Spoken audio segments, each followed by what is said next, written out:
किसान भाइयों नमस्कार। मैंने दीमक पर 3-4 वीडियो बनाई पिछले 4 सालों में,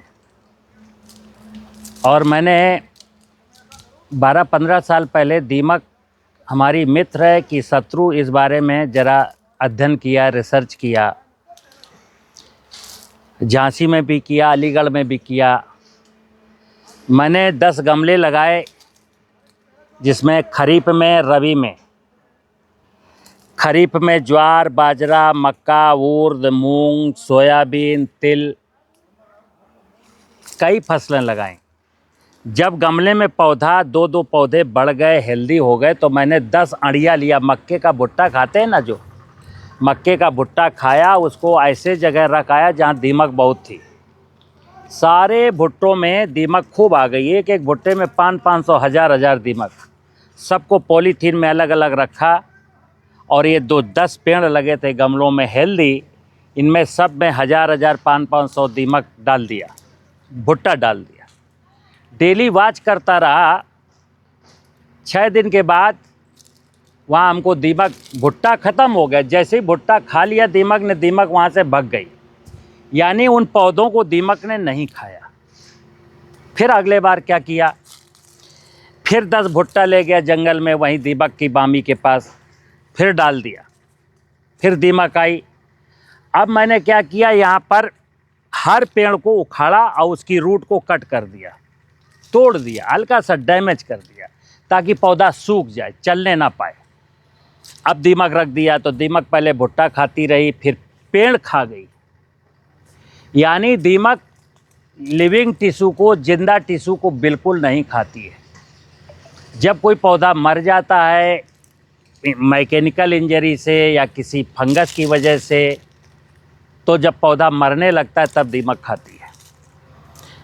लेकिन देश में बहुत सारे लोगों ने एंटोमोलॉजी में दीमक को दुश्मन बताया। एक प्रायोजित एजेंडा था, या तो अज्ञानता में या जानबूझ करके। मित्र, मैं अक्सर कहता हूँ, दीमक घरों में तो मेरी दुश्मन है। लकड़ी का दरवाज़ा खा जाएगा, कपड़ा खा जाएगा, किताब खा जाएगा, लेकिन खेत में आपकी दीमक दुश्मन नहीं है। प्रकृति का नियम समझना। दीमक उन एरिया में ज़्यादा होती है जहाँ बारिश कम होती है और ज़मीन सूखी रहती है। जैसे फसल गेहूं की कट गई, अब वो जो ठूंठ छूट गया।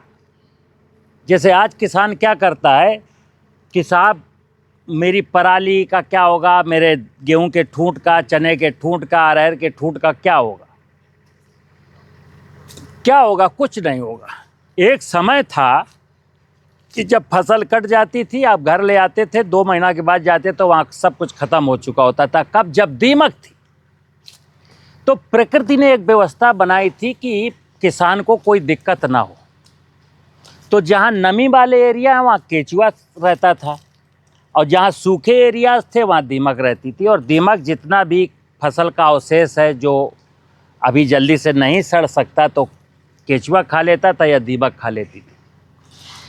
लेकिन हमने दीमक को मारने का अभियान चलाया और दीमक मर गई, इसलिए बहुत सारी प्रॉब्लम आ गई। मित्र, किसान भाइयों, मैं अक्सर कहता हूं कि आप ज़रा किसी भी विषय को जो सोशल मीडिया में प्रचारित किया जाता है, पोस्ट किया जाता है, तो आप सब विषयों को सत्य मत मानिए, अपने दिमाग का इस्तेमाल करिए।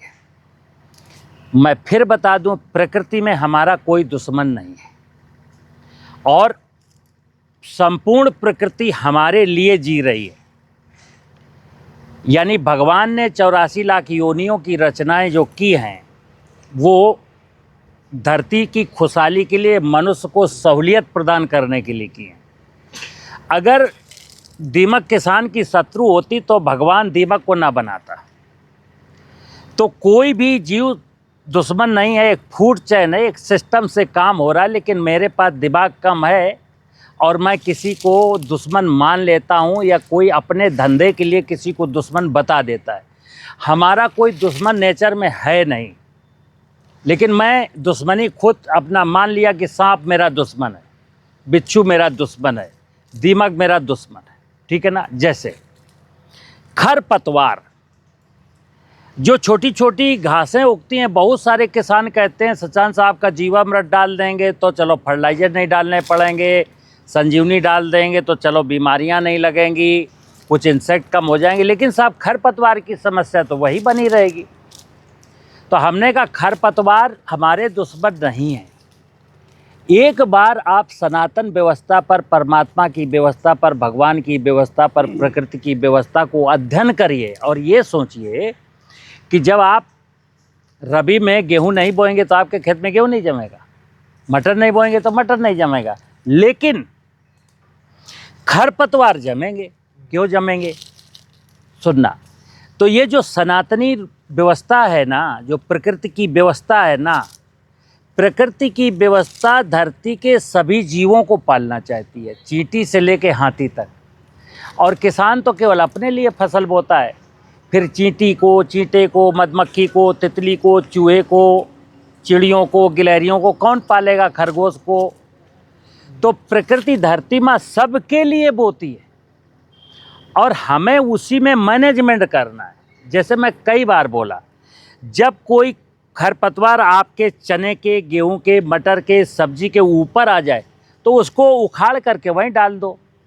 जो मेन क्रॉप के नीचे हैं उनको खड़ा रहने दो, वो आपके हेल्प करेंगे, आपकी मदद कर रहे हैं।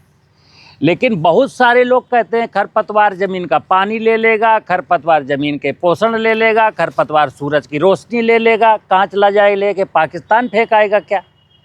अरे जो कुछ लिया है वो अर्पण तो वहीं करने वाला है।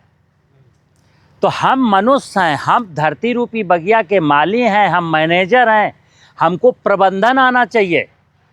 और प्रबंधन का मतलब ये को थोड़ी है कि पेस्टिसाइड लेके खरपतवार मार दो, पेस्टिसाइड लेके दीमक मार दो, पेस्टिसाइड लेके रोग मार दो। मनुष्य को भगवान की किसी भी व्यवस्था को मारने का अधिकार नहीं, ये ध्यान रखना।